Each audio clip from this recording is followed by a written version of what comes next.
Zəhərli zobun müalicəsində istifadə olunan dərman preparatları ümumiyyətlə zərərlidirmi? Hansı fəsadları ola bilər deyə? Tamamilə doğru. Zəhərli zobun dərmanı tireostatik dərman, ağır dərmanlardır belə deyim. Ona görə zəhərli zob diaqnoz qoyulursa, o dərman təyin olunur. Amma yenə də həmən məsələyə qayıtdıq ki, həkim bəli, onu bilməlidir, ən azından bilməlidir ki, bu dərmanın iki dənə əsas fəsadı var.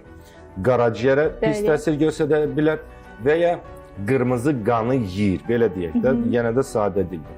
Və ona görə bunu mütəxəssis mütləq şəkildə bilməlidir.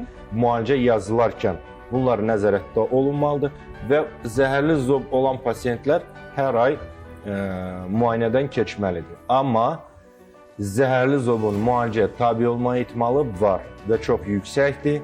Təxmini 50% var ki, siz zəhərli zobdan əziyyət çəkirsinizsə, siz müalicə tabi olarsınız və sağlam formada həyatınızı davam edə bilərsiniz. Dediyimiz kimi, təxmini statistika 2 xəstədən biri müalicəyə tabi olur və dərmanla sağalır.